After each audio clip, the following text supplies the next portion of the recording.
Ladies and gentlemen, this show is brought to you exclusively by the Reality Check Podcast Network.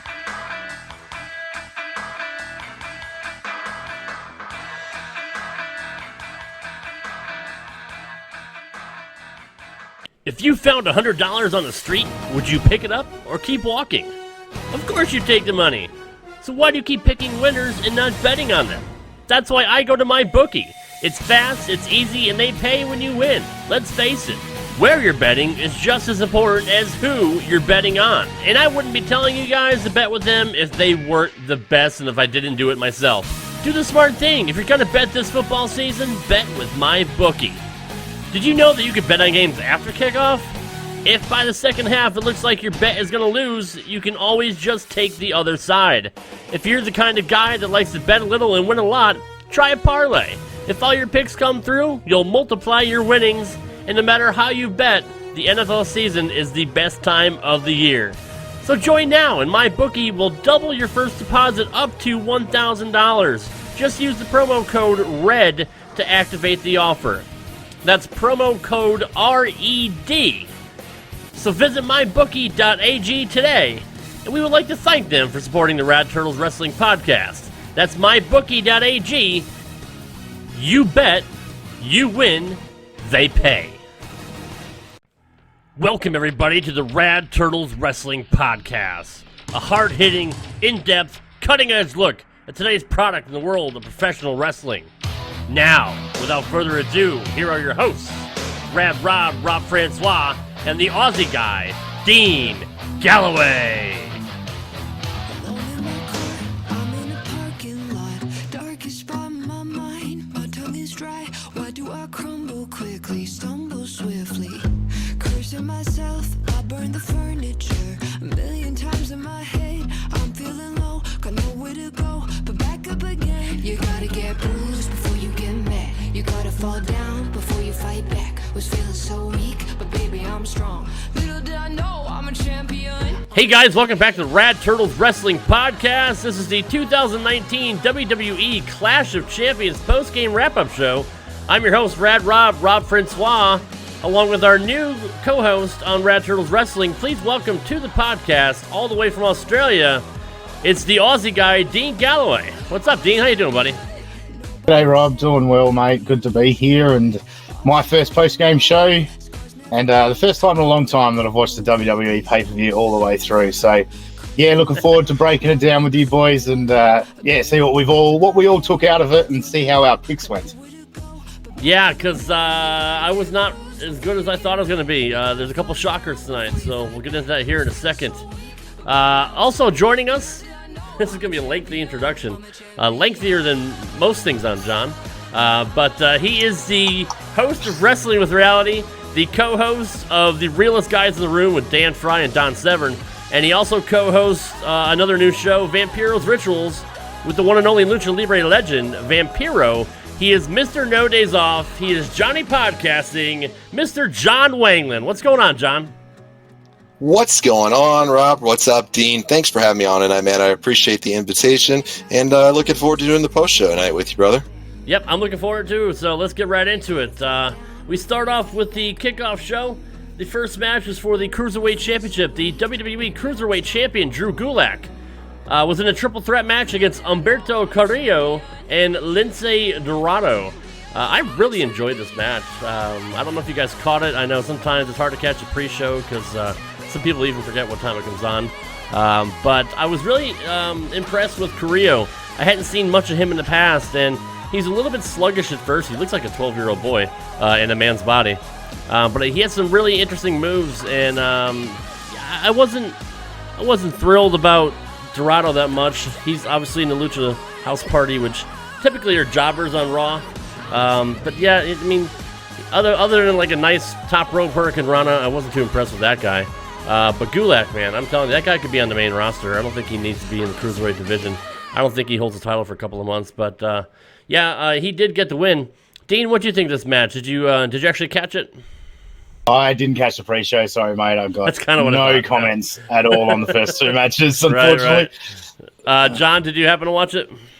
No, I didn't. I mean, I got back right when the card started, man. I caught the end of the Alexander match with Styles. I thought that was going to be on the main card, so I got back at that point. Yeah, that was really weird. That kind of pissed me off. I was like, what the fuck are they doing with AJ Styles on the pre-show, but they got Miz and Nakamura on the main card? I mean, nothing against Miz and Nakamura, but it's fucking AJ Styles. That was very strange with me. But yeah, it was interesting, man. Yeah, it was. I don't know, maybe they're using AJ and Cedric to try and get people to jump on the network. I don't know. I mean, it's possible. I mean, that's completely possible. Let's look at our picks here. All three of us picked Drew Gulak, and Jeff picked Umberto. So that's one right for us and one wrong for Mr. Johnson. So our next... Another win for the good guys. Right. Our next match was, as we just mentioned, AJ Styles defending his United States Championship against Cedric Alexander. I was kind of shocked at this. I think we all picked Cedric. Nope, Jeff picked AJ. Well, see, Jeff was the only smart one on that one. So, not long of a match. Again, kind of surprised it's on the pre-show. Again, maybe Dean is right. It might have been there to just pop some extra eyes. Obviously, it didn't work with you guys, so. If I would have known, I probably would have stayed and watched it, but yeah. I didn't know it was going to be on there. Yeah, I mean, that's fair. That's fair to say. Yeah, the match wasn't bad. I enjoyed it. Both guys are high-flying and hard-hitting, and, you know, I thought this might be Cedric's time to shine, but obviously it was not. And since you guys didn't catch it, there's no sense in even asking you guys about it. I mean, you could have just made some shit up, you know, like I normally do. But that Spanish fly that he did was fantastic. Yeah, see, there you go. Yeah. It was tremendous, phenomenal arm and Styles Clash. I did say that.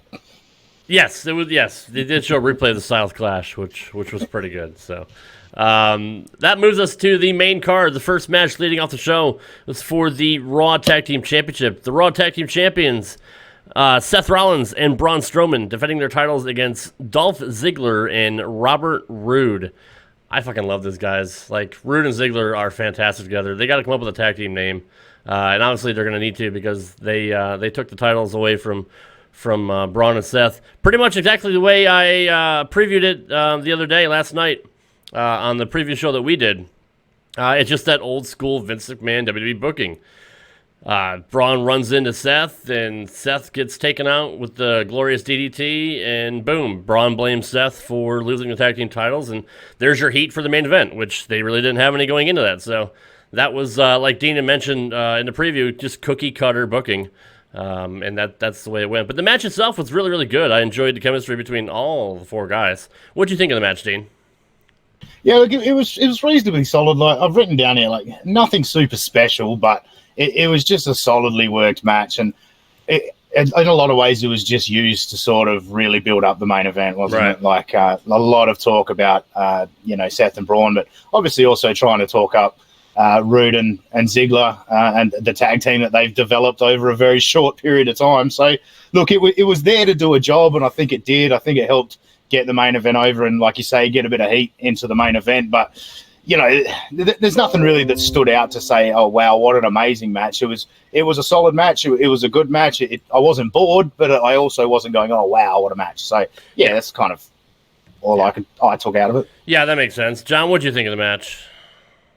Yeah, no, I would agree with Dean. Yeah, I think it's a really good point. It was a good match. It was a good opener. The crowd was into it. It was for purpose well. I would have rather have seen them kind of think outside the box on that one a little bit. That's why I didn't go with the predictability of it. I mean, I knew it was a long shot to bet on them doing that, but I think that would have been the smarter choice to do it. But it served its purpose. I hope they get a name too, because I like their tag team. I think they could be a pretty cool unit together for a good period of time. And it's good to see them doing something with both of them. And you called it right on the thing. I mean, we were talking about that on the pre-show again too. Whoever took the pin in this, if they were going to get pinned, was the one that was going to win, and that's exactly what. Yeah, exactly right. So, I mean, the match wasn't bad. Spoiler alert. What's that? I'm sorry, Dean. Spoiler alert. Spoiler alert, yeah. Hang on one second. Let me move these windows over here. I'm trying to get us full screen, and my computer is not cooperating with me. Hang on one second. Stand by. It's real, folks. As real as it gets right here. It is. This is why it's live. Yeah, that's right. There we go. Now I got you full screen. There we go. What the fuck? I love it. Now I got the wrong browser up. God damn it. Let me close that out. Okay, we're good. And Rob's such a professional. He's such a professional. Yeah. Well, I mean, hey, I've only used this channel once or twice on Twitch, so it is what it is. You don't need to be a dick about it, Dean. Come on. It's my gimmick. Come on. That is. Ass. You punish once, know if I can minimize John. Did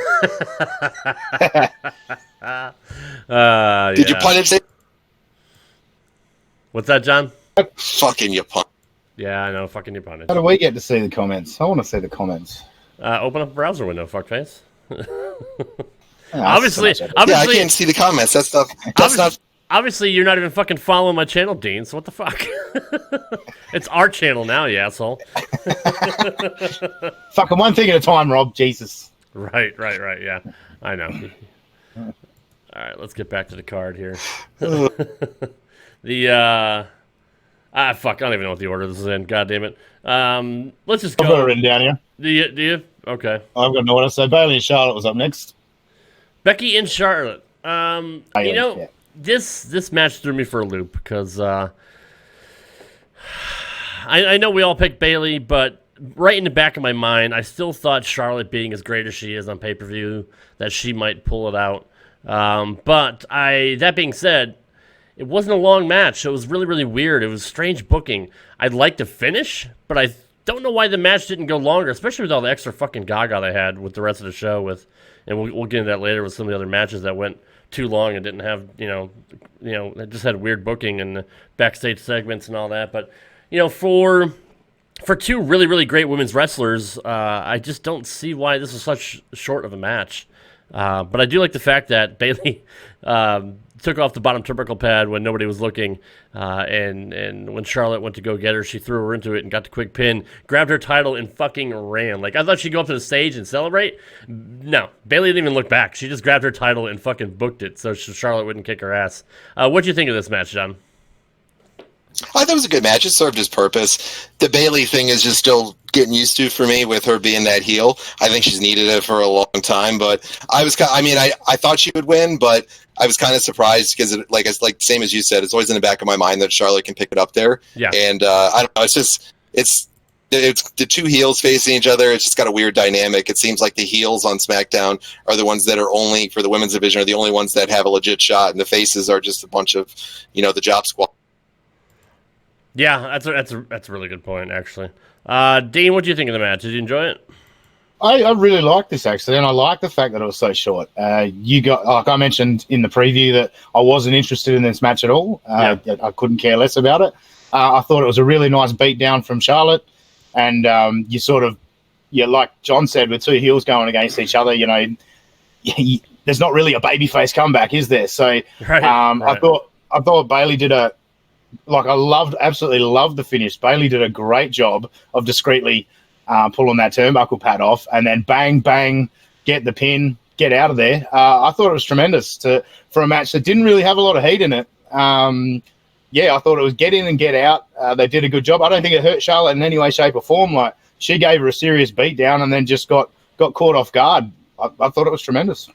Yeah, and Charlotte kind of even played it off with her facial expressions, like, all right, you got one. She got me. She got one over on me. Like, she kind of respected that since they're both heels. So, I like the finish. I just wish the match was a little bit longer. But we'll see what's moving forward. Funny not to see Bayley at all involved in Becky's match with Sasha, which is weird. We'll talk to that a little bit later. Yeah.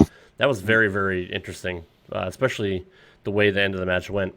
But yeah, I enjoyed this match. I don't know what they're going to do moving forward. I don't know if Charlotte's going to get a rematch, or I can't see them just having this one match and be a one-off. I mean, who else really in the division do you have to challenge Bayley?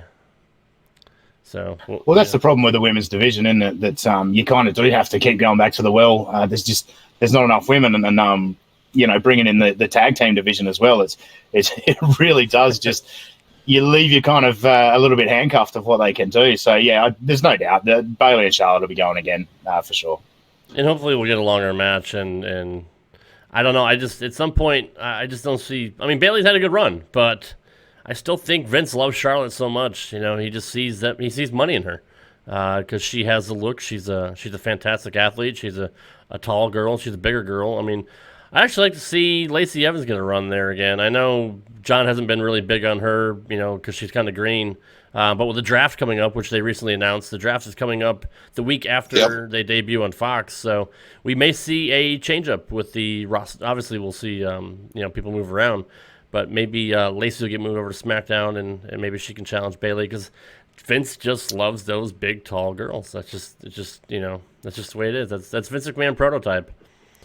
All right, what was our next match, Dean? Revival a New Day. Oh, God, I love this match. Yeah.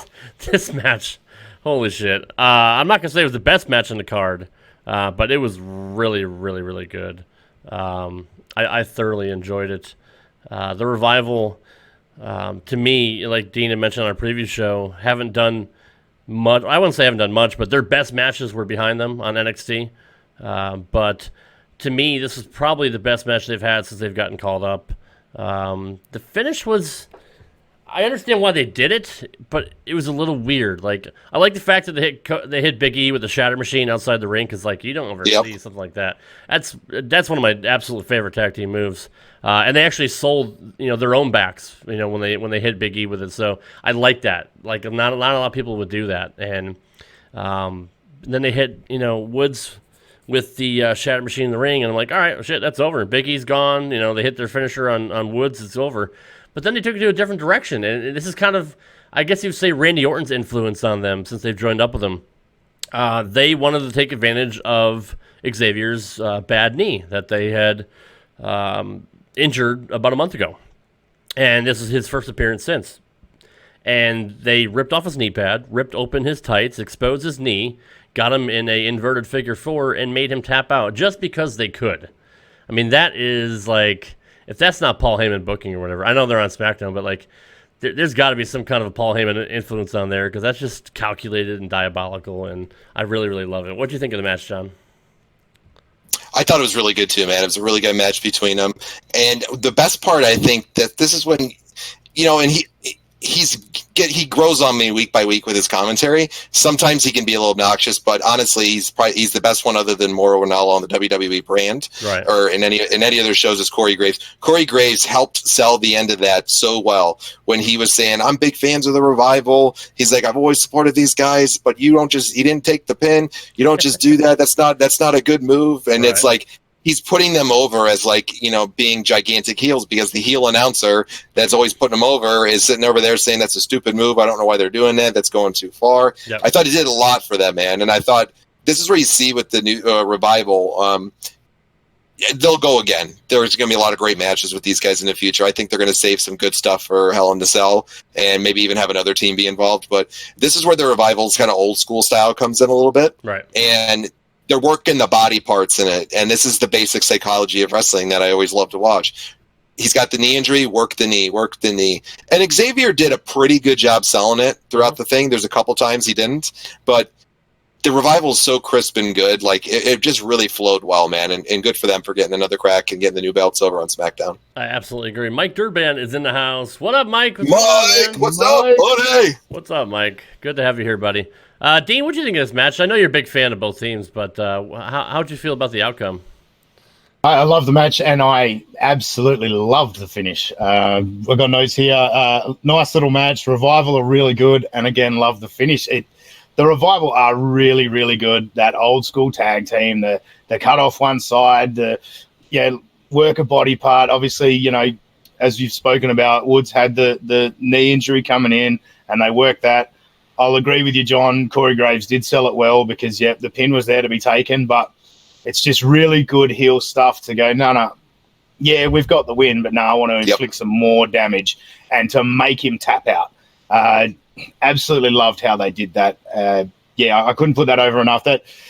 Once again, same as you, Rob. I don't know if it's the best match of the night, but it might be my favorite. Mm-hmm. I was right into it, and I really enjoyed it. And I give the Revival a good run now because those guys are really, really good, and they deserve a really good opportunity. What did you think of their promo after the match, Dean? Yeah, not bad.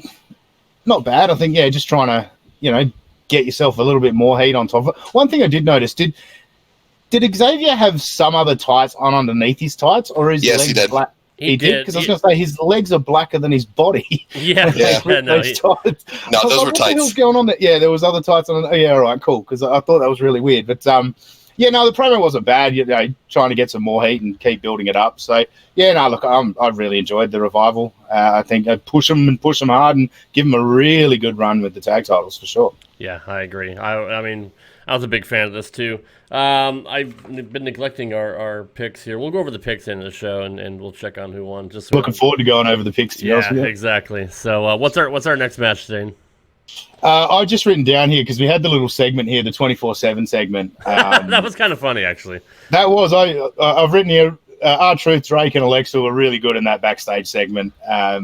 With R-Truth there standing there holding the boom mic, and then Alexa announcing to everyone that R-Truth's in the backstage area, and then just Drake limping through, and then just saying to Alexa, "Thank you," and then continues limping through. Like, Truth and Drake, you know, this 24/7 title, it's given them an opportunity, and those two have just done so well with it. I'm really big fans of them. You know, they're taking that opportunity. So yeah, I did make a point of writing that down because I thought that was a good little segment.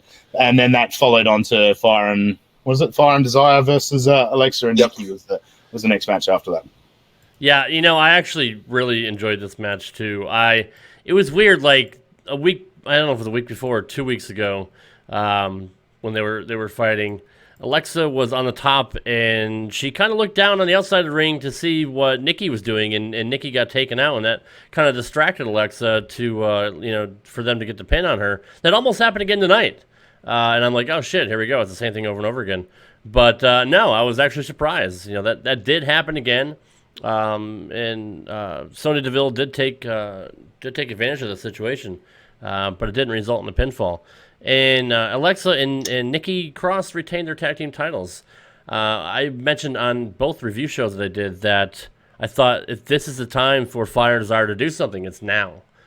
Because they've been featured the last few weeks, and you know, I like them. I think they're a good tag team. I thought they're going to move into like maybe a rumors of a romantic storyline between them, which could still possibly happen. But the fact that they couldn't win the tag team titles tonight, I don't know where they go from here. I don't know if they get a rematch.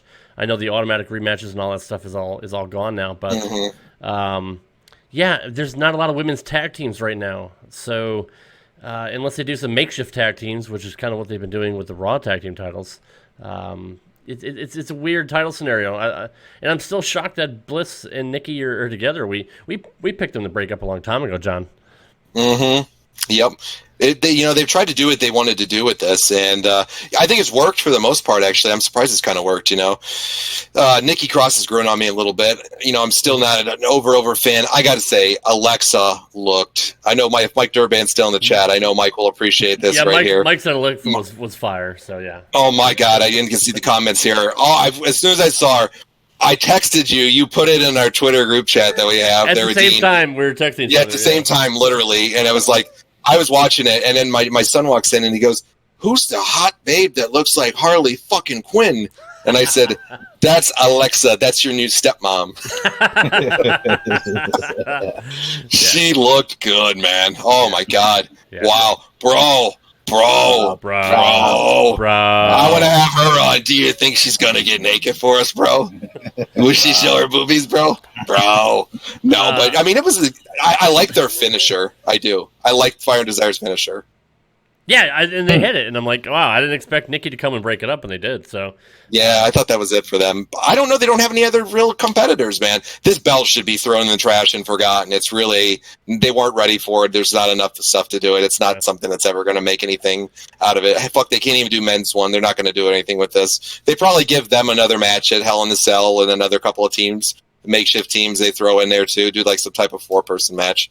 But, you know, the match was okay. Alexa's look was worth everything of it. Oh, yeah, yeah, absolutely. And Mandy Rose, they're too. They're looking better. Yeah. Oh, God, Mandy. Wow. Woo! That's. I'll tell my kid next time I'll show him a picture of her. I said, "That's your third stepmom." Right? You're going to be like Ric Flair here in a minute.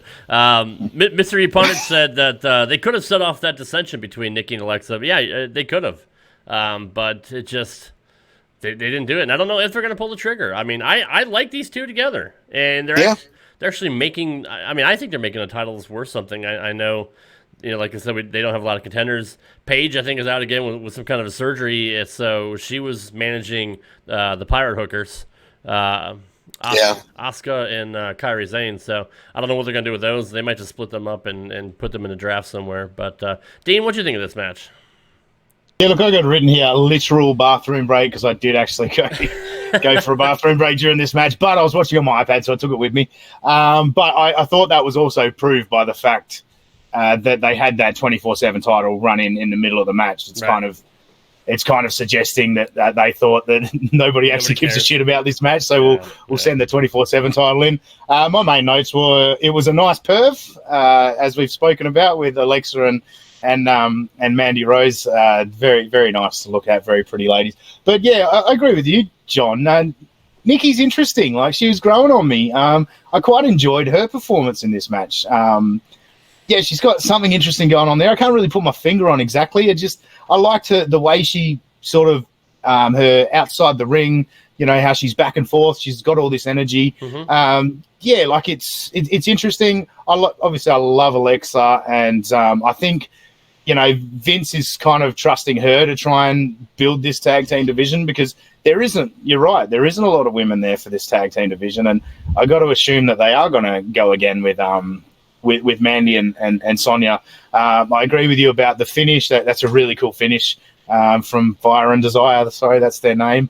I picked Alexa and Nikki, but I kind of was expecting Fire and Desire to win it. So, when Nikki came in and broke up the pin, I was like, all right, well, they're definitely going over now. And it like you say, it does leave the division in a bit of a flat spot now. Mm-hmm. Like, where do you go from here? There just doesn't seem the talent. I don't know if they're going to incorporate that into NXT now as well, because I don't know. Does NXT have women's tag division? No. I don't watch it. No. So I wonder if now that NXT is a legitimate third brand, if they're going to introduce, make NXT a part of the women's tag division. They got a really soft division over there in the women's division right now, man. It's really Shayna Baszler and everybody else at this moment, in my opinion. Yeah. They got some ones that have potential, like Mia Yim has some potential. Bianca has potential in the long run. Io Shirai is fantastic. Candice LeRae is very blah to me. So they're very low, in my opinion, on the talent roster for women in NXT. So maybe they'll put them together. They just haven't got them enough exposure with a lot of the ladies over there, man. And there's a lot that will come up. I think there's a good group next, but I think in the long run, they'll probably start doing something like with that. I could see it being relegated over to kind of like the NXT brand too. Yeah, I know they're moving some names over from NXT UK as well. So yeah, Tony Storm's coming over, I heard. Yeah. Yeah, there's gonna Rhea Ripley, right? Yeah, Rhea Ripley's coming over, so yeah, they'll have some more in, and then they also have the names that they had in the Mae Young Classic that could always call on to if they need to, if they're not under contract with anybody else. So, I mean, I think with the draft, we'll see a lot more people come in and maybe get mixed around, and hopefully they'll have a great vision of where they see this division going. Because you guys are right. I mean, without more women becoming, putting together women and making tag teams, the titles aren't going to mean anything, and it was a failed experiment. But we'll see. You never know. They can always change it. I think part of it is that they're trying to do too much too fast. They gave them the spotlight right off the bat, which I'm all for. Give them the spotlight. I'm very supportive of that. I mean, they had the best story going into WrestleMania other than Kofi's. But Ronda's story and Becky's story and Charlotte's was drawn out for 6-7 months, and it was done perfectly, in my opinion, even though the match was a little blah. Whatever. The storyline was done phenomenal. But we had said that so many times before that. What's after that, man? Yeah. What is after that? And they can show you right now. There has been basically nothing that was after that. So they were touting this women's division thing, bringing the tag titles out. It was so low-key and such a downgrade for their roster at that point, underneath Ronda Rousey, Charlotte, and Becky Lynch. And what were you going to do? And it's shown why it was too fast to do the tag belts. They should have developed it longer. Well, I mean, they were such on a roll last year of having the women's first this, the women's first that, women's first ladder match, first women's Hell in a Cell, first women's elimination chamber. You know, the whole Me Too movement, you know, started a women's revolution and getting them put in the forefront, which there's absolutely nothing wrong with that. But typical Vince McMahon booking, he doesn't give a shit about the women's division. That's the way it's always been. It's run in cycles, maybe 1 or 2 year cycles, ever since, you know, it was Moolah, and then Wendy Richter and Bambi and like the same old people, and then, you know, that went away for a while, and then Alundra Blaze came in with Bull Nakano, and they put a couple more, and then it was gone again. And then you brought in the divas, and they had, you know, the fucking bikini models and the pillow matches and all this shit, and then they got away from that. Then they finally got into better matches, you know, with Lita and Victoria. But it seems to run in like 2 year cycles or so, and I think we're probably at the tail end of this cycle. I could be wrong, but that's just typical Vince McMahon booking when he's in charge. Yep. So what's our next match, Dean? Agreed. I'll just quickly say this is where they might have been able to get a little bit more time for that Bailey Charlotte match that you wanted, Rob. Why the fuck do they have to go through all the foreign announcers? Who the fuck cares? yeah, and they don't, I mean, you're just mad because they don't have any Australian announcers. That's all it is. Well, because they fucking speak English, but nice. That's a good call. Bro, what's with that, bro? Come on, we need to castrate him for that one. I mean, they do it every. They do it every event. I mean, I know they do it every event, and every event I go, why the fuck do they do this? Like, who cares? They like, want to prove that they're a worldwide global giant, and NXT AEW is just in your mom's basement. So I mean, that's just the way it is. Fair enough. All right, fair enough. It's Miz and Nakamura come up next. Miz and Nakamura. After the fucking foreign announcers, it was Miz and Nakamura. Well, you know what? Speaking of the foreign announcers, it's always good to see SmackDown's #1 announcer Funaki, and I love Raymond Rougeau, and I'm glad he's still there. So those are two names from the past that I always appreciate seeing. I'd love to get Ray on the show at some point. Fuck his brother, but I think Ray would be really, really cool to talk to. But yeah, Miz and Shinsuke. I know John has a big point of contention here with Sami Zayn being paired up with Shinsuke. Did Sami do anything tonight, John, to sway you from the last time that we talked about it? Which was well, yesterday. you know, he fit his purpose. He fit his purpose in here with everything, with giving Miz the loss there, with the distractions and everything. Right. He's funny. I'm just saying, it's just a weird pairing. It's probably gonna be one of those ones that's gonna grow on me over time. I mean, I definitely don't think we've seen the last of this feud. I actually think this is going to be one of the matches that's going to be in a Hell in a Cell probably at the next pay-per-view, because we all know they don't do all Hell in a Cell matches for everything there. Right. So this might be one of them right here, I think. So it did something better for me. It was all right. It was good. It served its purpose. The one thing I didn't like was the fact that, I'm okay with Sami coming out and cutting a promo before the match, but then he talked about the attack on him by The Undertaker, and he's got the neck brace, and he's selling it, which is great. It's great heel shit that he's selling it. I love the neck brace. That's old school, like Bobby Heenan shit and all that, so I had no problem with that, but since he brought up that, he introduces Shinsuke, and then they cut to the video with the very thing he just fucking talked about. And we don't get to see one of the greatest entrances in the fucking business. It's Shinsuke Nakamura's entrance. So that kind of pissed me off. That didn't make sense to me. My thoughts on the match, I mean, I thought Sami being on the microphone as the match was going, I prefaced that might happen on a review show, and they did. I love the fact that they cut his mic off at some point, because I don't know if any of us could have taken the whole thing for the entire match, but I thought it was entertaining. That's typical chicken shit heel stuff. But I love calling Miz the king of soft style. That's just, I popped when he said that. But yeah, the match was what it was. There was nothing exciting. Again, that's why it pisses me off that AJ and Cedric were on the pregame show and not on the main card. I think this match should have been on the kickoff show, but it is what it is. Obviously, I'm not there to book. But hey, call me Vince if you ever want me there, because I got better ideas than you do. But Dean, what do you think of this match? Yeah, look, I love Sami Zayn, and I'm with you, John. I've never been a Sami Zayn guy. I haven't bought into him before, but in this sort of heel gimmick and what they've got him doing now, being a little bit more of a manager rather than a worker, I'm loving what he's doing. And I get what you're saying there, Rob, throwing to that package. They probably didn't need to throw to that video of The Undertaker and shit all over Nakamura's entrance. But that was pretty much what I took out of this match, is how much I love Sami. And I would have liked to let him go a little bit longer on the mic. I think they cut him off a little bit early. Yeah. I agree you couldn't go the whole match with it, but I would have liked to hear him go a little bit further. But yeah, other than that, my notes say nothing special. It was just there. You know, it really, at the end of the day, it got Sami over more than anyone. Which is sad, right? Because he's not even the champion. So, look, I love Shinsuke. It's funny, like the pairing of those two. I don't know if you guys realize this, but Shinsuke's first match when he got to NXT was against Sami Zayn, and it was one of the best matches, if not the best match of the year. So it's kind of that was great. Yeah, it's kind of cool to see them paired together. But again, we talked about before on the preview show. I love the fact that Sami has to do his talking for him, and when Shinsuke does talk, he either doesn't speak English or he speaks Japanese, which is just that's cool heel shit because we've obviously seen him speak English. Or he speaks English very well, in fact. But that's just typical heel stuff. There's a funny thing. I know this isn't wrestling related, but it is sports related and it's Japanese related. You guys also, I mean, you remember Ichiro Suzuki played for the Seattle Mariners for many, many years. Well, for a long time he didn't do interviews because I don't know if people ever asked him or he just didn't want to do it.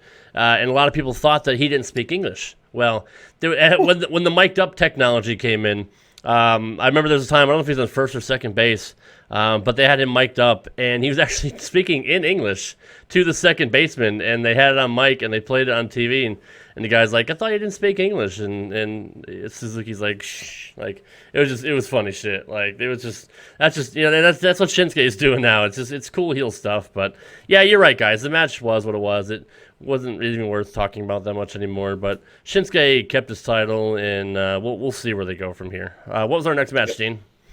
Just before we go on, I'm actually going to reiterate what I said earlier about the reason AJ was on the pre-show. I'm actually going to double down on that and say it was to get people to maybe sign up on the network. Because the pre-show is on the USA Network, is it? Is that right? Is that still? No, it's on the WWE Network only. Oh, so it's not on USA anymore. No, it may be on YouTube and Facebook as well, but it's definitely on the network as well. But yeah. I know they were. Sorry, I thought the pre-show was on USA to try and get people to sign up to the network.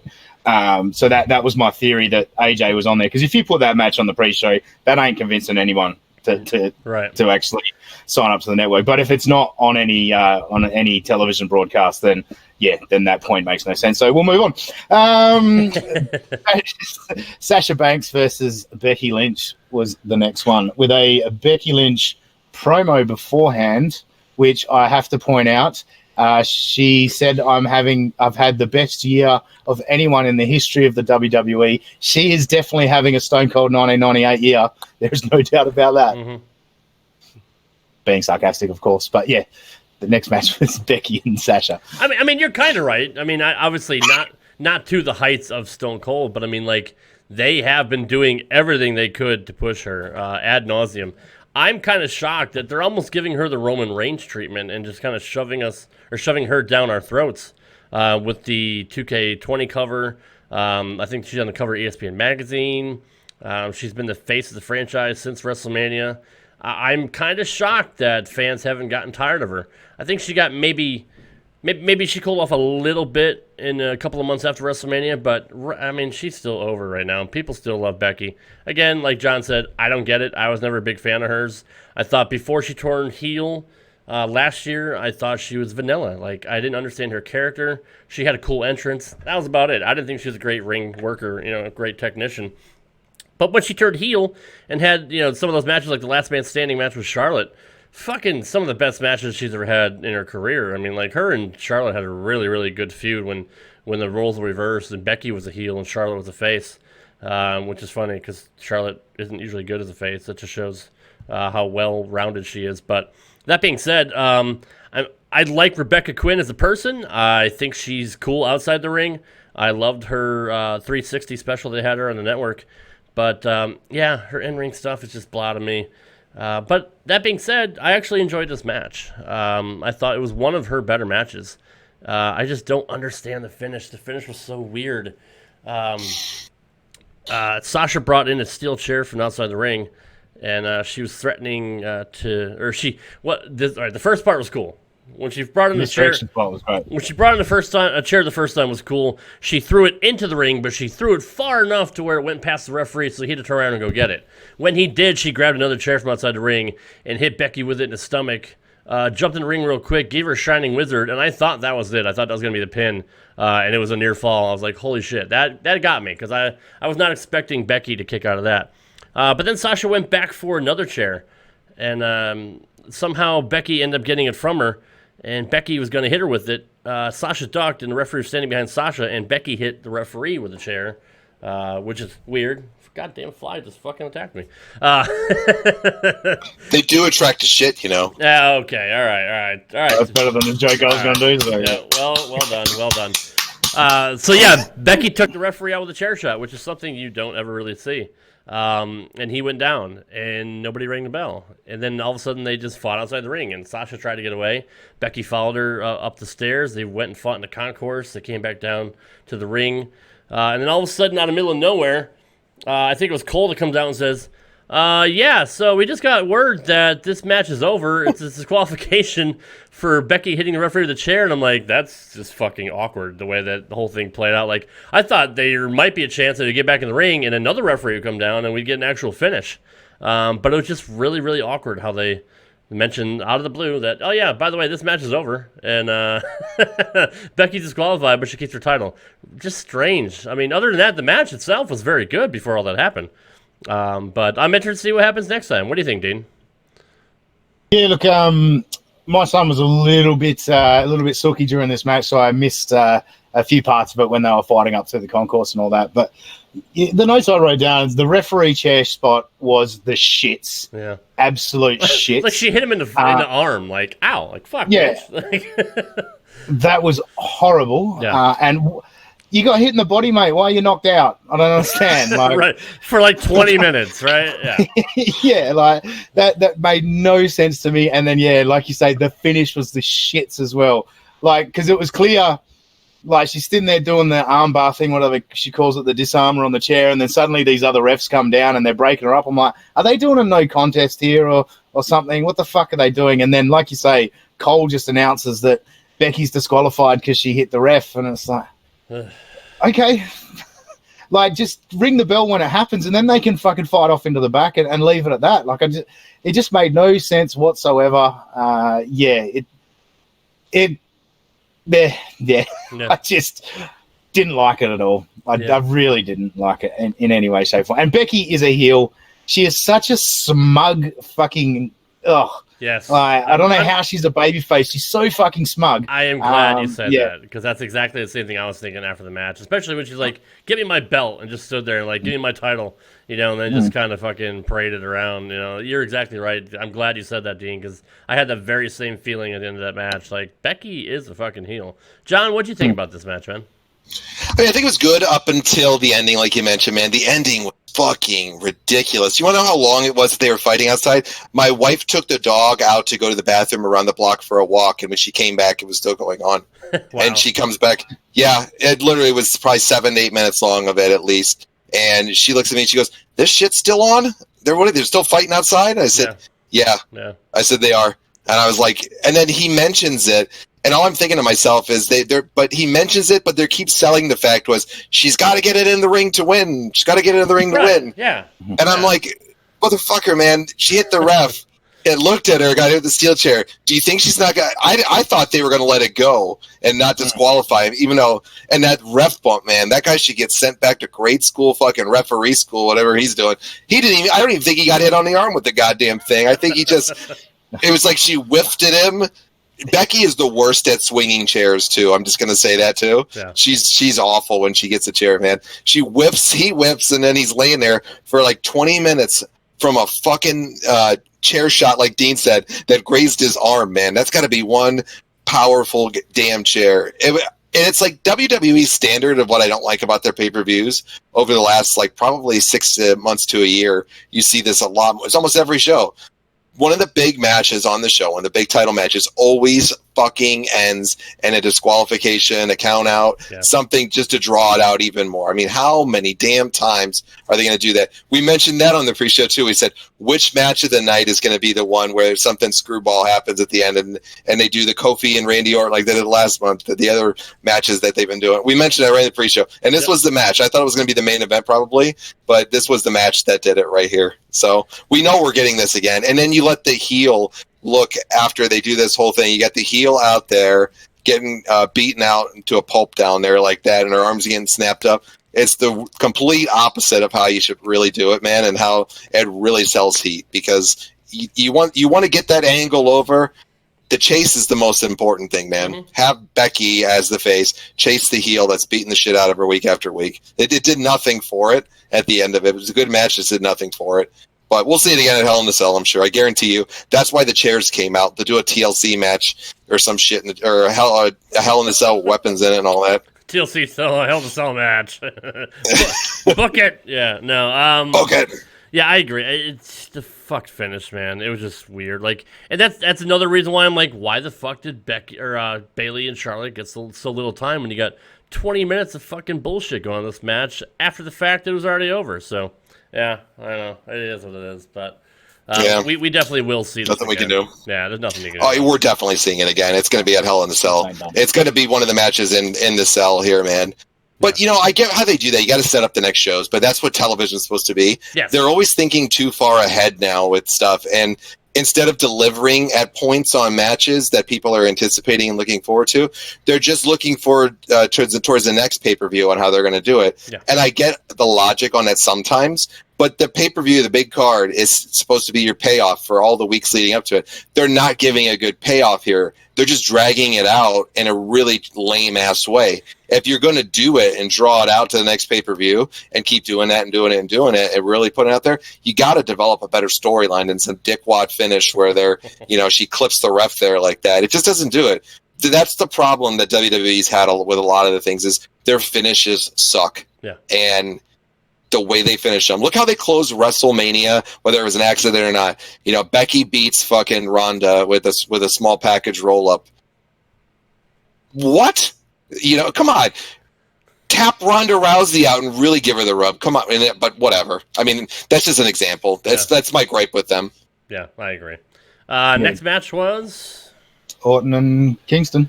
Oh, Christ. This fucking match. I don't know what to say. I wanted to see the punt. I know they can't do it anymore because of CTE. I wanted to see that punt. I really did. Yeah. Because it would have put everyone out there. I wanted to take the punt at this point because I just wanted it to be over. Right, yeah. I know. And I wanted Kofi's reign to be over. I can't believe they kept going with this. Sorry to jump in, Rob, but that was my main point out of the match. That's fine because I literally had nothing to say about it because I'm like, this match was just... Like, I didn't like the match they had last month, and this one, really, to me, just wasn't that much better. I thought these two would have had great chemistry together, being the fact that they're two vets that have been there a long time, but it just did not impress me at all. Jeff Johnson brought up a pretty good point when we previewed it on RTW. With SmackDown moving to Fox, they're Fox putting a lot behind it on Thursday Night Football. They're going to be running ads. They're probably going to have some wrestlers on the pregame show or maybe the halftime show or whatever as well. There's a large African American audience that watches pro football, and if they want to try to get that demographic, what better way is to have an African American WWE champion? Some guy that they can look at and be like, oh wow, that guy, their champion looks like me. It's somebody they can get behind. So I thought that was a great thinking outside the box by Jeff when he mentioned that, and he did pick Kofi to win because of that. No, I'm sorry, I think he picked Orton. We'll go over it later. But I thought that was a great argument for why Kofi should still be the champion. Because I was on the other line of thinking, since they are moving to Fox, they want, let's say, a quote big name that they've heard of. People have heard before, like the casual fans. Oh yeah, I remember Randy Orton from back in the day. They know who he is. So if it wasn't going to be Brock Lesnar, it probably should have been Randy Orton to get those extra fans in. But hearing Jeff's argument, that makes a lot more sense too. If you want to hit the African-American demographic, what better way is to have an African-American WWE champion? But yeah, this match to me just, it served the purpose of, what I mentioned in the previous show. If Kofi does win, it is to get him that big benchmark win that he hasn't had yet against the caliber of Randy Orton. He's beaten Randy Orton 2 months in a row now. So now they can say, what else do you want from us? He's beaten Kevin Owens. He's beaten Dolph Ziggler. He's beaten Randy Orton twice. Why can't you guys believe this guy is a credible, legitimate champion? But to me, yeah, his reign has still been kind of lackluster. John, what do you think about this match?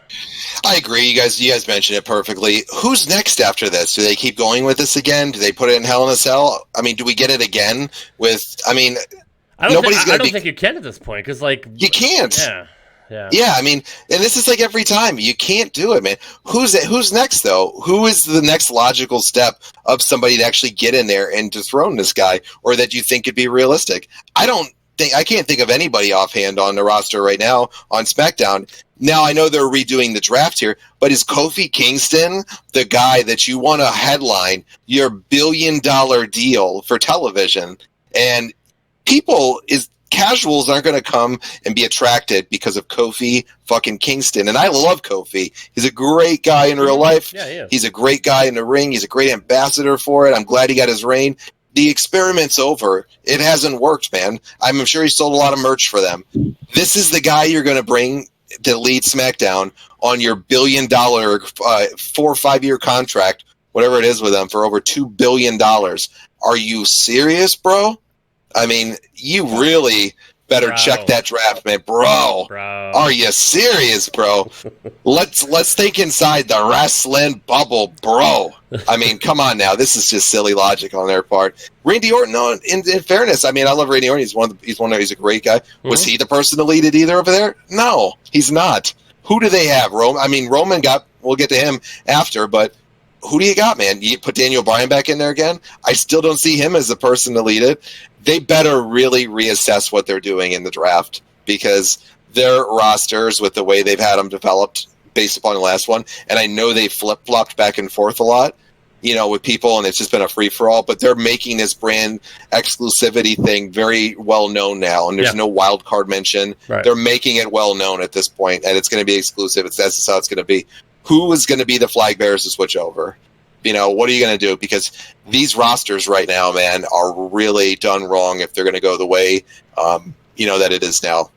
So, honestly, and I'll hit on a couple of touches on that in the last 2 matches. Honestly, if you want a quick answer, I could see somebody like Tommaso Ciampa coming in the draft and getting moved to SmackDown or whatever show that Kofi's on. I don't think they will. I think they'll keep him in NXT, man. He's too valuable commodity on Wednesdays for them. Yeah, I don't know. We'll see. I think he'd do well on one of the other shows and just give you some fresh matchups you've never seen before. I think that's what they need for. But Dean, what are your thoughts on this match? Yeah, I said it earlier. Just pumped me in the head. But look, you're saying who is the person to take it off of Kofi? The next match might be a little bit of a sign. But I got a word for you. Given that you're talking about Fox and who Fox might want, who's a big name, do you reckon maybe an old fella by the name of Goldberg might pop up on Friday night SmackDown? I've heard plenty of talk that he feels like he's got a lot more matches left in him. He's a big name from the past. Yeah. It would not stun me if Goldberg came out when SmackDown debuts on Fox and just devastates Kofi and they just keep the belt on him for a while. That wouldn't stun me. God, yeah, I don't know. I couldn't, man. I can't see it. I mean, he can't go more than 15 minutes in the match. I'm like, what good would the rating 15? 15, you're being nice, dude. Right, maybe he's going to get no more than 7. Right. He does have the name, and he draws great. He'll never draw on a consistent basis, and the guy doesn't want to be there on a consistent basis. It's just how it is with him. With SmackDown Fox, I love the commercial that they have for it, though. I think the commercial's great. Mm-hmm. I'm just going to say that. Did you guys see that one? Yeah. Yeah, and that's the point, because look at, it kicks off with Stone Cold, and then you got Cena, then you got The Undertaker, then you got Rock. You know what I mean? Like Ric Flair was in it. Yeah. Yeah, like it's being advertised for all the old school guys. I'm just throwing it out there. I'm not saying it's going to happen. I'm saying it wouldn't surprise me if Goldberg appeared on Friday night SmackDown. But you make a good point though, Dean, with even just by mentioning it and the people that you saw in that commercial that shows you they don't have enough confidence in who they have on their roster now to sell this big $2 billion deal that they got going on. They have to utilize the names from 20, 30 years ago to put out there, because those were the actual last legit real stars and larger than life figures, because they don't have them out there now, and they haven't built that, because they know that if people think Stone Cold's going to be on Raw, that shit's going to sell a hell of a lot more, man. And, The Rock and all those people, and that's why they want Sting's going to be at SmackDown too. I mean, they're bringing out all the stops to get the ratings, and it's a Band-Aid for what they have, because what they have is not going to do well. I mean, now. We could still see Brock Lesnar show up at some point and take the other thought as well. Yeah, that's probably the next logical person that comes and does it, man. That he gets drafted over there and probably takes it off Kofi pretty fast. Or maybe the best, maybe the best in the world. Well, You know, now you're going down a fucking rabbit hole. why? I think Shane McMahon's a great wrestler. Brilliant. Gotcha. I gotcha. That wasn't a real pop, Bob. right. Rob, that was a fake pop. Well, John thought that was funny. I liked it. Yeah. Yeah, well, I was being. That was a sarcastic laugh from me. Okay. Sorry. All right. Oh, don't fight over here, boys. So before we get to the main event, we had a backstage segment with the Street Profits, which John thinks they're absolutely dreadful. And King. What? I gotta take this, okay? So my wife is half falling asleep, all right, in the bed while I'm watching this. She wakes up from a dead slumber to those two doofuses fucking doing their thing.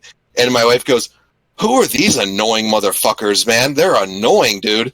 And I'm like, "Yeah, they're very annoying." And I go, "They're fucking idiots." And then she goes, "No, who are they? They're fucking idiots? Is that their name?" I said, "No, honey, that's not their tag name." I go, "They're called the fucking Street Profits." And she's like, "What the hell's a Street Profit?" I said, "I don't fucking know." And she goes, "Do these guys think they're funny?" And I said, "I guess." I said, "This is pretty goddamn bad though, man." I was like, they have some spots of them that can be okay. The ending was okay, but I'm like, oh my God, these guys are like just obnoxious to me.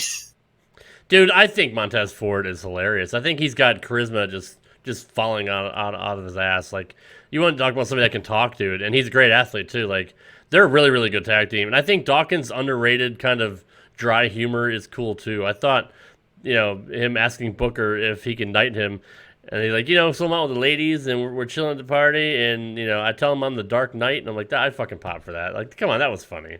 And then the way Booker played it off, like, you didn't just say that. Tell me you just didn't say that. Like, that's just. I knew that shit was coming too, man. It was another predictability to it. And then Ford like hit him in the arm, like, man, what the fuck, man. So I don't know. I liked them together. I think they're entertaining. I think anybody that can talk or has a gift of gab or is a good promo to me is interesting, and they can back up in the ring. I'm looking forward to see how they move forward, because even Booker kind of wants them to be a little bit more serious. But they had a really short NXT Tag Team title reign. That was really short, which was strange. But I think they're really, really great in the ring. I do. So anyway, I just thought it was worth mentioning that John didn't give a fuck about them, and apparently he still doesn't. So no, it was a lovely bit of fluff that made some 5-year-olds pop. So you didn't like it either, Dean? Yeah, I wasn't particularly impressed. You know what? Booker's always good, but you know what it reminds me of when I listen to them most of the time? It's like listening to It's Husey Hello. The guy tries to be so funny and get over, and he's not. It's Husey, and that's how hello. And that's these guys right here. It's like these guys try so hard to be funny, and 95% of the time they're not, and 5% of the time they make a couple of good funnies, and it's like oh great, awesome, and then the rest of it's just fucking not funny. That's 5% more than Husey ever makes. So yeah, pretty much. That's good point, Rob. Right. So our main event for the Universal title, the Universal Champion Seth Rollins defending his title against. So I'm assuming have we done Reigns and Rowan? I don't remember talking about that. Oh, yeah, you didn't talk no, I'm sorry. I was going to skip that match because I didn't really. I kind of fell asleep. But yeah, we can talk about it if you guys want. My only note is Luke Harper ! So yeah. Who said it? Yeah, John did. Yeah, you did. You said it, mate. He did. Yep. Yeah, I felt it, man. Yeah, I'm sorry. Roman Reigns against Eric Rowan. I legit fell asleep. It's been a long day, but from what I did see on and off, it kind of reminded me of was it a last man standing match or no DQ match? I don't remember. The last match that Bobby Lashley was in against Strowman. It kind of felt like that match. Just your typical back and forth, outside the rings, go through a fucking table, blah, blah, blah. But it was cool to see Luke Harper actually show up. He looked in great shape, by the way. He looks like he slimmed down a little bit, and I don't know if this means the Bludgeon Brothers are back, or because I really want to see Eric Rowan have a singles run that we haven't seen before. And I think he's done a good job of getting himself over. I love the Iron Claw Slam. That's a fucking fantastic move. It looks believable when he does it because he's got like fucking ridiculously huge hands, especially to palm fucking Roman Reigns' big ass head. So, but I I saw the ending. I thought it was great. I liked seeing Harper back. He's been going a long time. I know he mentioned something about maybe wanting out of his contract, and maybe Vince had sit him a little bit longer because he's been cleared to wrestle for several months now. Long time. Yeah, but it's good to see him back. Good to see them back. I don't know if that means they're going to just, maybe he'll back up Rowan. We obviously didn't see Daniel Bryan, so we don't know how he feels about this whole thing. Maybe we'll see Daniel Bryan and Roman Reigns take on the Bludgeon Brothers at Hell in a Cell. That's kind of seems to me where they might be heading. But that being said, yeah, I mean, for a no DQ match, it was what it was. I had a 99.9% feeling that Roman Reigns wasn't going to go over because he just doesn't need to be the top guy right now. As I mentioned on our previous show, he's got other priorities ahead of him, which is cool. And the fans are still digging him, so that's always a good thing. That being said, John, what were your thoughts about this match? I liked this match. I thought it had a good purpose to it. That's a good analogy that you had with the match from that last time there, with them kind of just going at it everywhere. So it served its purpose well. I don't know why. I just had this feeling Harper was going to come back because I think they probably talked some sense into him on his character a little bit, and I think they could do a lot with this. It still could just be a short-term thing to kind of get more stuff, like you had mentioned, like a Daniel Bryan, Roman Reigns versus those two guys. Or maybe it's long-term. He's going to stick around, hopefully. You guy's a super talented guy. Mm-hmm. Nobody's ever said a bad word about Luke Harper that I've ever heard, man, in any reports on things. I met Luke once, too. He's a super nice guy in real life. Really nice guy. Really charismatic, and you don't ever see it on the camera. Excellent talker, man. Yeah. Really nice guy, though, when I met him for the few minutes I talked with him when he was out in the fan interaction thing. It was really cool, man. He was a good guy. People liked him. Fans love him. He's a guy that was a few years ago going to be a potential main eventer and was potentially going to main event WrestleMania along with Bray and Randy at that match. And then he just got thrown down the shuffle. The Bludgeon Brothers were brutal. He gets hurt. All the stuff happens. Everybody knows the backstory. It served its purpose well to bring him out. It served its purpose here. And you know what? They made Rowan look like a giant destroyer, man. And he doesn't look like that guy that was getting jobbed out in 6 seconds to The Rock at WrestleMania years back, or the guy that never could win the big one. It was always the jobber. And, good for him. He deserves it. His promo skills got a lot better, as we heard this last week here on SmackDown. I know you played the clip on Red Turtles. It was really good, man.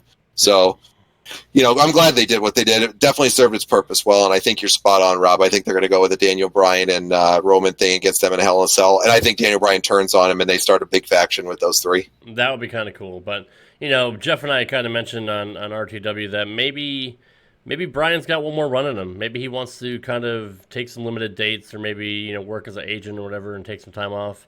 And what better way to end your career is obviously babyface. I think he's done all he can do as a heel, and I think he's done a great job as well. But we'll see what happens moving forward. Dean, what were your thoughts on this match?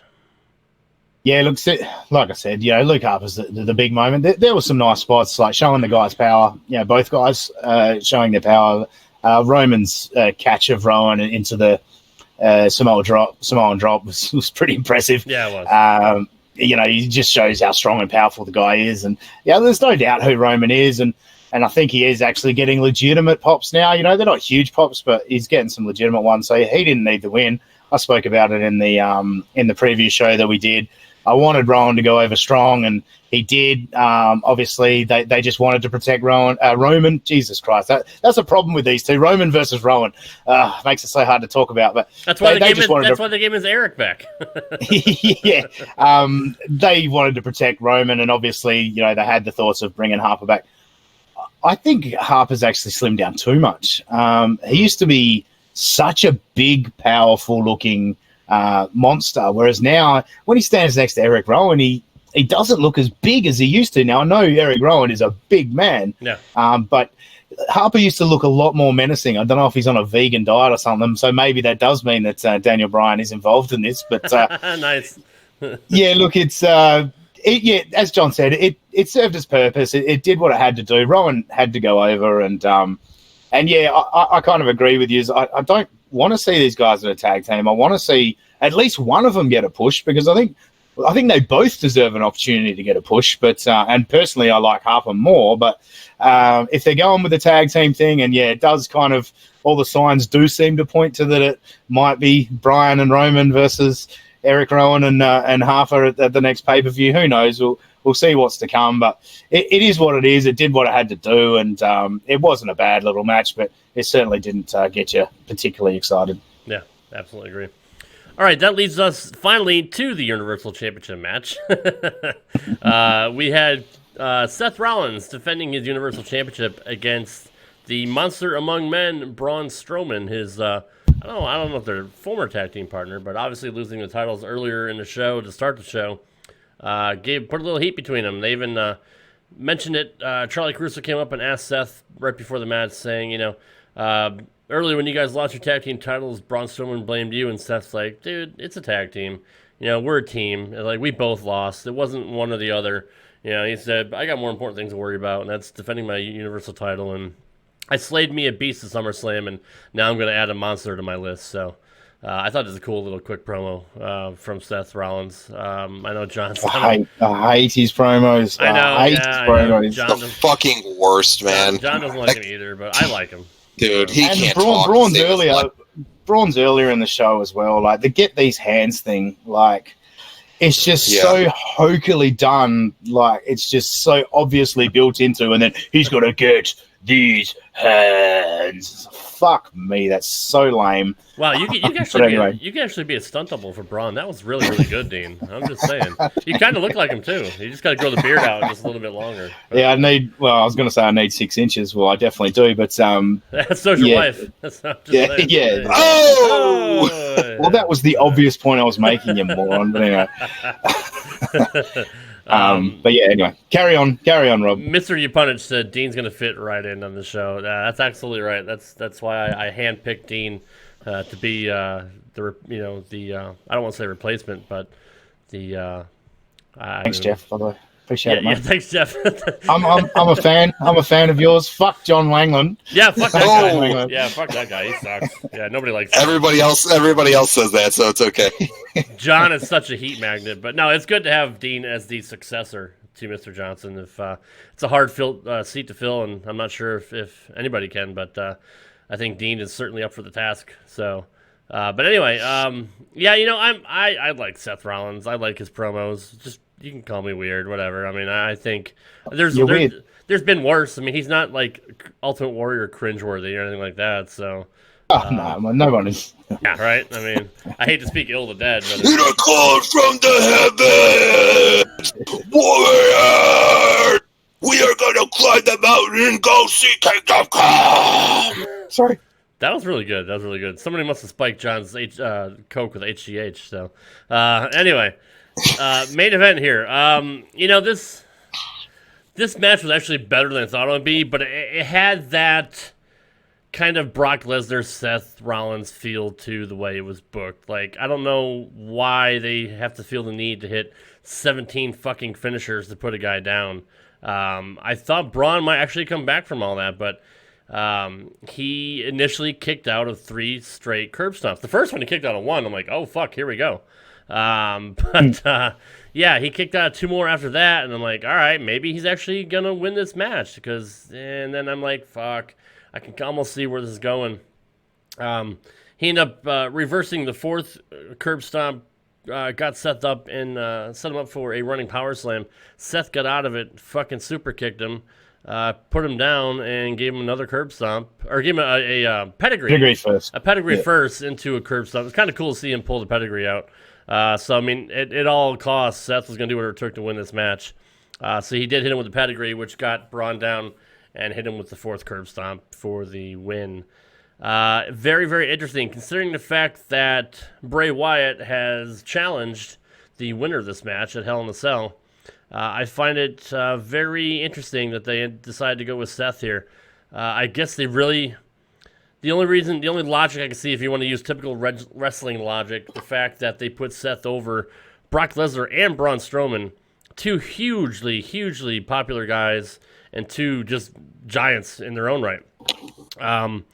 He is a credible Universal Champion. So when you do put him against somebody like The Fiend, you're like, well, maybe Seth has a chance. Now, we all know he probably doesn't have a fucking chance in hell unless there's some shenanigans going on somehow. Somebody breaks into the cell or whatever and something happens. But one, surprised that he didn't show up because we thought maybe he'd play to finish the match and help Braun win. But 2, I don't care who Seth Rollins beats. I believe the hype of the Fiend. I don't think he's ever going to lose a match, and if he does, it's not going to be for a long, long time. But that being said, I thought the match between these two was better. It was better than the Kofi Orton match, so I didn't dislike it. I thought it was rather enjoyable. Not my favorite match of the night, but it served its purpose, and I can kind of see where they're going with Seth now, especially if it's against the Fiend. Dean, what are your thoughts on this match? Yeah, look, it was clearly the finish was just put over the fact that how much of a monster that Braun is, and having him kick out of that first curb stomp at 1, and it pretty much was just counting up, wasn't it? So the second curb stomp he kicked out at 2, and then the third curb stomp it was 2 3/4 or whatever. So that was pretty obvious, just to protect Braun and make him look like a monster. Look, I don't know, is Seth now the Monster Slayer? Because that really doesn't have the same ring to it than there's Beast Slayer and King Slayer. But you'll probably hear it tomorrow night on Monday Night Raw. So yeah, yeah, I reckon it's probably going to happen. They probably got the fucking T-shirt already printed and ready to go. So, well, and to be honest, when he got the pin, I was like, all right, that's done, and I was about to close the app and get set up here on ready to go for the post show, and then suddenly it hit me. Hang on, we haven't seen Bray yet. So, and then obviously the lights went out and all that. Look, the match wasn't bad. As you said, it's kind of the last couple of matches, this one and the previous one, where they just were what they were. They just had to be there, had to do their thing. It weren't bad matches, but they weren't fantastic matches either. Did what they had to do, and setting up, obviously, the Fiend. And, yeah, look, if Bray doesn't win at Hell in a Cell, they've once again just fucked it completely. So, if Seth goes over Bray, it means that like the entire roster has come out there and held Bray down for the pin or something, because right. Yeah. anything else, and it's inexcusable. So, yeah, we're about to see Bray become Universal Champion for sure. Universal, isn't it? Yeah. I mean, in the back of your mind, I know you don't trust Vince McMahon and his style of booking. No. Do you think they'll give him the John Cena treatment? Like, Seth Rollins is supposed to be this fucking guy that wins against all odds? Dean? I hope not. They might. Yeah. I hope not. But Bray's the best thing. I know. A little part of me is afraid of that, though. Yeah. No, definitely. I'm concerned, and that's why I didn't want to see Bray pushed into the title picture straight away, because he doesn't need it. He could literally just beat the shit out of people for a while. But they've decided to go that route. They want to cash in on it, which is fine. But you got to give him the title and give it to him for a long time now, because Bray cannot lose. He is the best thing in professional wrestling right now. I don't care if you're a fucking AEW fan, a Ring of Honor, Impact, whatever your favorite wrestling promotion is, Bray Wyatt is the best thing in wrestling right now. And if they fuck this up, I might have to quit Rad Turtles, quit Wrestling with Reality, because I wouldn't be able to deal with it anymore. Well, we'll probably have to start a fantasy football show then, if that's going to happen. So, John, I saw you shaking your head over there, man. What do you got to say about all that? Yeah, man, you guys are spot on. I just think the one big problem with this was, why did you bring Braun in to be the elevation guy again? This is all they've done with this guy, man. Every time they get him, he's the guy after the guy wins it, which they're never going to do that, where they're going to have them lose the world title off the bat. It's how are people to believe? Like, they did it with Samoa Joe too. They lose every big match that they're ever in. How are you to believe? He's like another Big Show. Yeah. You Yeah, you do great, but you never win the big one. Oh, every time they get in there, it's gonna dilute what they're doing. With that person, is this guy should have had 1 or 2 reigns at least by now with the belt, and they haven't given it to him. And then you put him in this spot where they already know they're going to go the route with the Fiend, and this is where we talked about the draft earlier. That's why I mentioned this is where Strowman needs to go over to SmackDown, and he needs to become the dominant force on SmackDown now. I think they should have done it earlier in the draft. He's with the Fiend there. He's never gonna get the belt or sniff at it anytime soon, because, like Dean mentioned, they backed themselves into a corner by doing it so fast. Because you just can't have the Fiend lose right off the bat. You have to build him into this dominant ass character that he needs to be. So they backed themselves into a really bad corner with it, and Strowman's going to go to SmackDown. If they don't, they're a damn fool by not bringing him over and switching brands from that, because they've literally diluted any chances of him winning or any believability for him on the big stage. That's my opinion, though. Do you think the reason they put Seth over Brock and the reason they put Seth over Braun is to try to make him a credible threat against the Fiend? Yes, absolutely. That's the only reasoning and rationale behind it I can see. But at what expense do you do that when you're trying to hotshot a storyline fast because they want to get that reaction fast. So they're hotshotting a storyline that they could build up for a long time, like we mentioned ad nauseum that we all talked about it. Yeah. The hotshotting is. It's only a short-term payoff. The long-term gain of what they could do by drawing this out right outweighs anything they could do on the short term. It's just guaranteed. It's 100. I don't know how they don't see that. There's just no logic to me with that. This is something where you can take somebody from being an amazing attraction and an amazing competitor and totally over, and you make them into a legend, man. Yeah. And it's like the they always say in The Sandlot. It was one of my favorite movies of all time, where he's having a dream with Babe Ruth. And Babe Ruth tells him in there, he says, "Just remember, kid, heroes are remembered, but legends never die." Yep. And think of beating The Undertaker. Think of beating Sting. Think of eventually getting that belt after taking out all of these guys, the Demon along the way too. That's how you're a legend, and that's how your thing lives in infamy. That's how you become a Hulk Hogan, a Rock, a Stone Cold, all those guys. And Bray Wyatt can be that if done right. I don't have any confidence in them that they're going to do this correctly with him the way that we have all talked about, even putting the belt on him. I worry for him that they're going to do that. If they fuck this up, they deserve to close shop, because this is the most over gimmick in wrestling, and it's going to be if they do it right. Yeah, you're absolutely right. That's 100% right. So, on a scale of A, B, C, D, F, what did you give this pay-per-view, John? I would give this one, I'd say a B. I thought it had some good matches. Very predictable. We talked about it in the pre-show a lot, that there was a lot of predictable stuff here that we were hoping they wouldn't do, and they ended up doing it. So for that reason right there, the matches were good and served its purpose. A couple head scratches in there. But all in all, it was a good show to watch, and I definitely wasn't disappointed. I liked the time frame that they had on it a hell of a lot better. 3.5 hours. I thought that was good. I know the pre-show makes it 4.5, but most people don't watch the pre-show anyways. Just go ask AEW. Yeah. Doesn't really work for them yet either. So it's just, it is what it is, man. So I like the time frame of it. I like the timing. There's just a couple head scratches in there. I like the Fiend coming out at the end because it's just cool to see the Fiend, but I don't like that they are hot-shotting this. I missed but it. I give it a B. Yeah, I missed that part. I actually went to get ready too. So I shut the TV off and I came right in here to get ready. So I didn't see the end of the Fiend show up. So I'll have to go back and watch that. Dean, what's your grade on this show? Yeah, initial thought was C+, maybe a B-, because I didn't actually... It's not like at any stage I was sitting there going, hurry up and finish this fucking thing. So I'll give it a B-. Like, it didn't blow me away, but it was above average. So, yeah, B- would do. I'd say B- as well. I maybe have given it a B or B+, but the fact that there's a couple of head scratchers, again, I hate to beat a dead horse, but Bayley and Charlotte are two great athletes and two great storytellers. They should have gotten more time. And with all the extra fucking bullshit they had going on, they should have got more time. And that Becky match that just didn't fucking make sense. So I may have given it a higher rating if it wasn't for those two things right there. But I think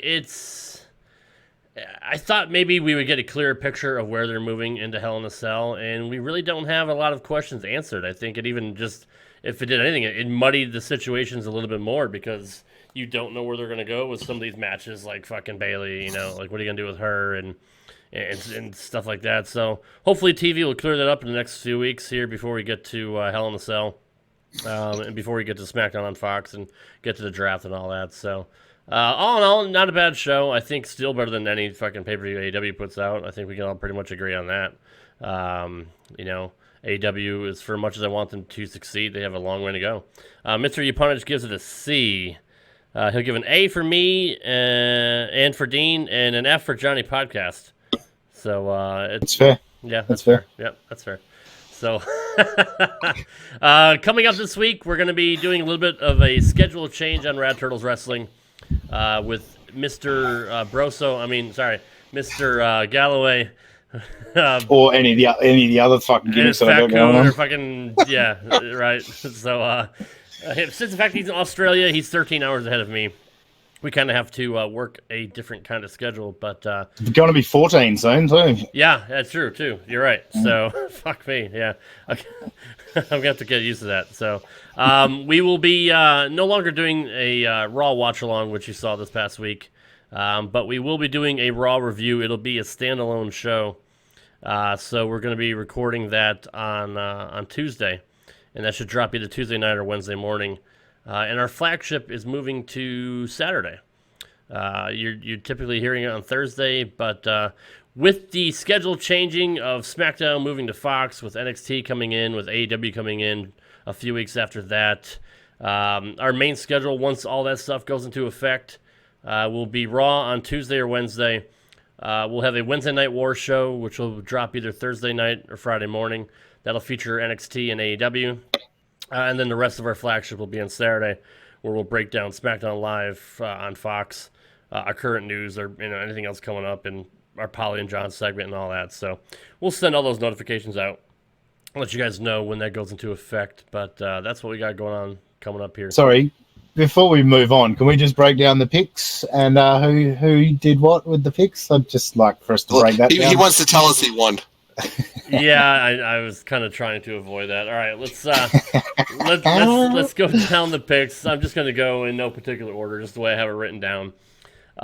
Dean, John, and Rob all picked Drew Gulak, and Jeff Johnson picked Umberto. So that's 1 for us. That's 0 for Jeff. We all picked Rude and Ziggler to take the tag team titles. So that's, we'll just say for the sake of fact, all three are here, and we're going against Jeff. That's 2-1 in favor of us. Let's see. We all picked Revival to win, so that's 3-2. Dean picked Alexa Bliss and Nikki Cross to win, and the rest of us picked Fire and Desire. So that kind of sucked. Dean leads 4-3 now. Yep, 4-3. Jeff picked AJ Styles, and we all picked Cedric Alexander. So Jeff gains a point on that one. So that's 4-4. Still 4-3. Or wouldn't that be 4-4? Since sorry. No. Well, what I'm saying is, I'm still 4. You guys are still 3. Okay. And Jeff is 3. So I'm still winning. Is the point? I gotcha. We all picked Bailey to win, so nothing changes there.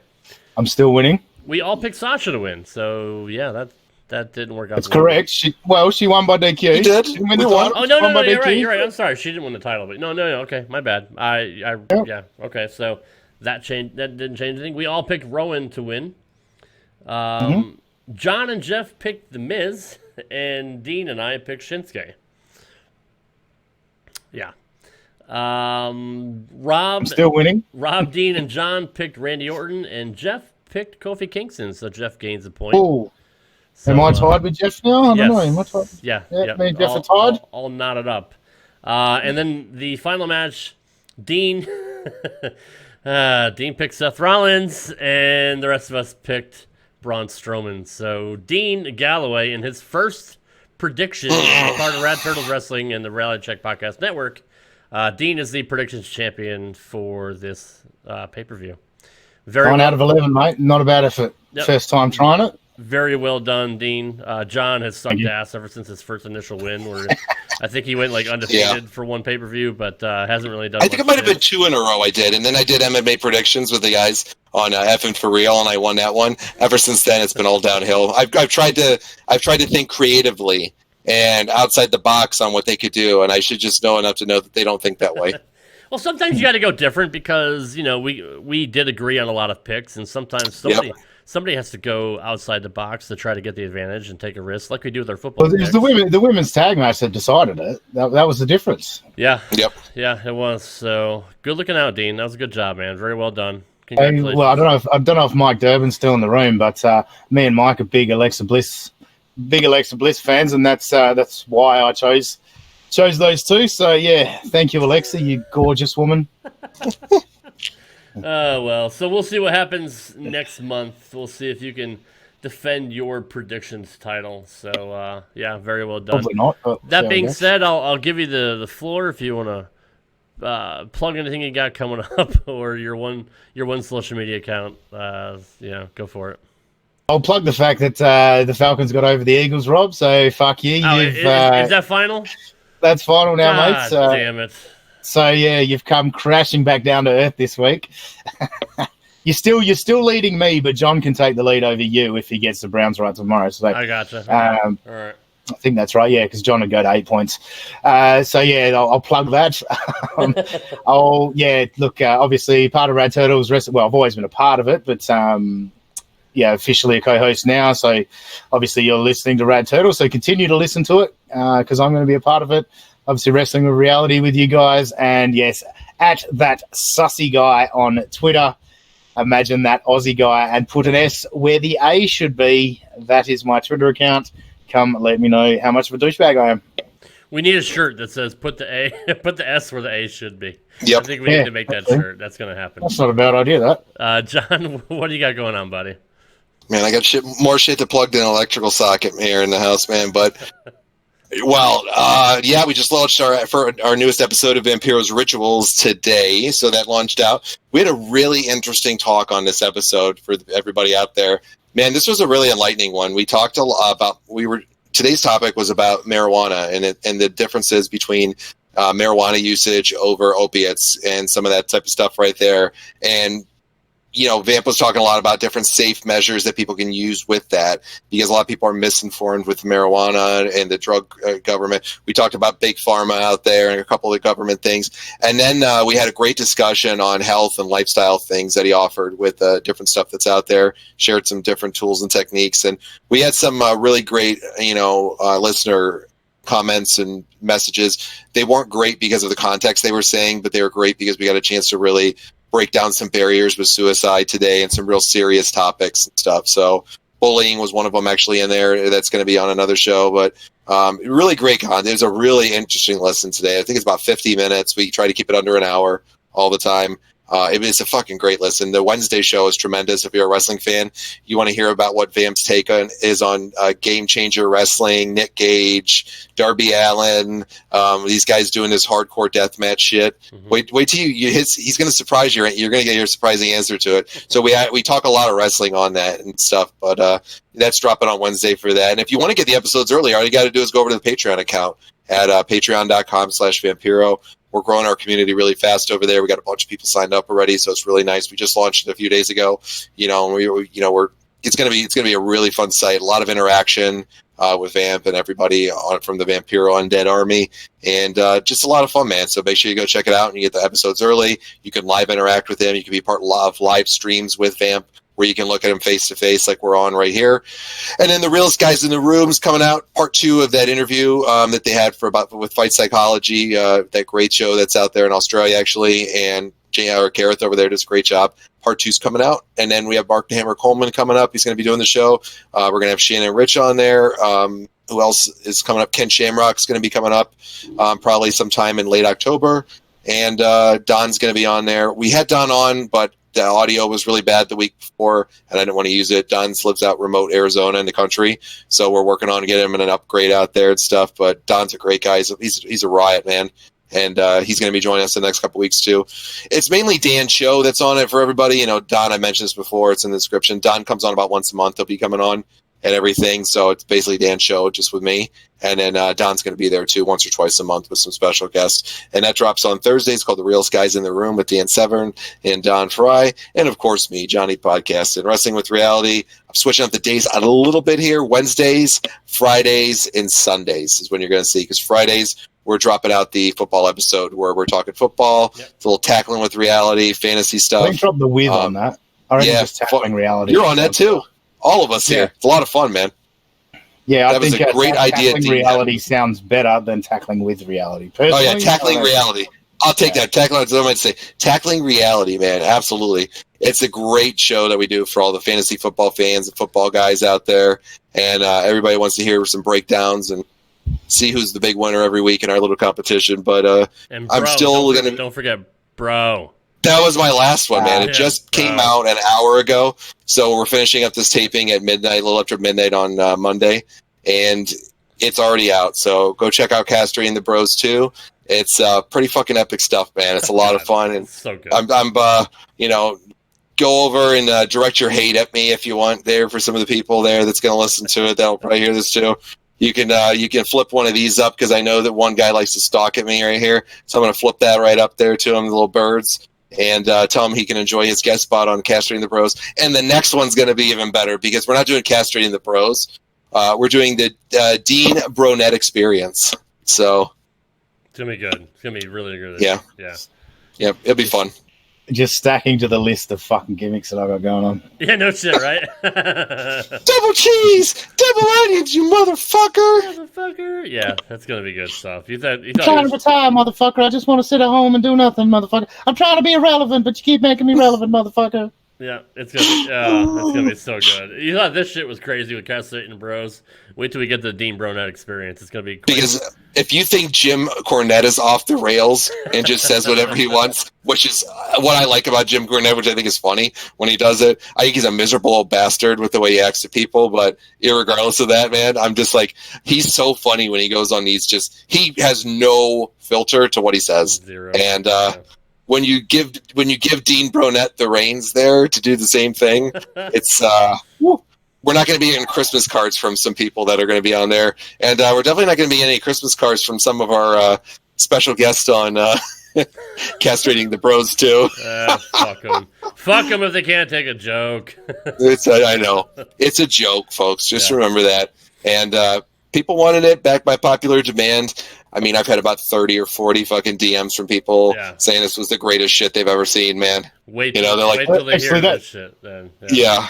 That reminds me, going back to my plugs, fucking hell. One person that is excited about it is Christopher Martin, and you can catch me on Inspired this week because I recorded that with Christopher yesterday. So, yeah, there's a guest spot for me on Inspired with Christopher this week. Cool deal. I'll have to check that out. That's a really good show. You guys check all the shows out on the Reality Check Podcast Network, and we absolutely appreciate it. And for those here watching on Twitch, thank you for coming and hanging out with us. For those listening on the podcast feed, thank you for listening.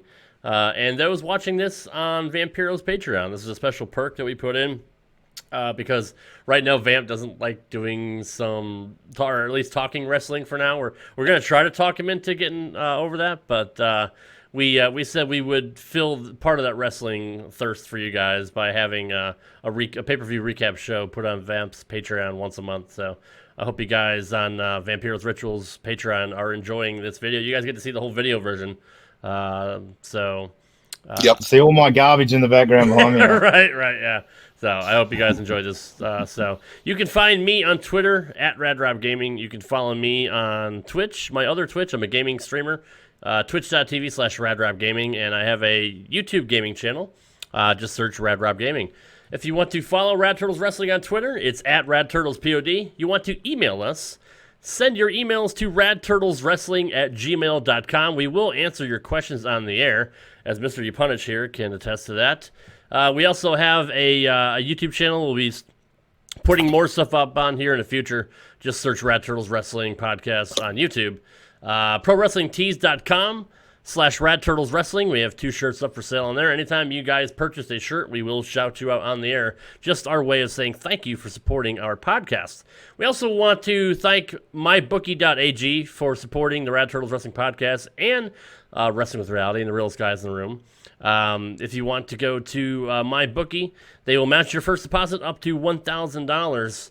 Just use the promo code RED, R-E-D. Should be RAD, but it's RED. We'll get into that more a little later. Hopefully they can fix that here coming up in the next couple of months. But, yeah, it's a great site. I do all my sports betting with them, so they're great partners of our network. So go check them out as well. John, I don't know if you plugged your Twitter, but it's at WWR Podcast. And if you want to email John, it's wwrpodcast.com@gmail.com. Awesome. Just send him any emails, or you can DM on Twitter if you guys have any ideas. If you want to maybe start a show of your own, John is always open to hear your submissions. So if you want to give him something to check out, he will certainly take a look at that. So good stuff, guys. I really enjoyed you guys being here.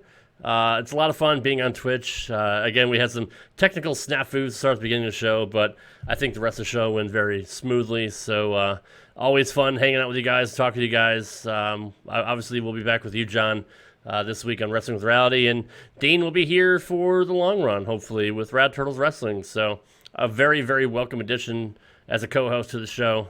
And I hope you guys enjoyed him tonight, and we'll enjoy him in the future, because if you thought we were doing great things before, you guys really haven't seen anything yet, because to his credit, Jeff Johnson was usually on the same page with me, and for the most part, whether he is or not, Dean Galloway always likes to take the opposite side. So we're going to have I'm a contrarian. He's a contrarian, among other things, but things that I can't even mention.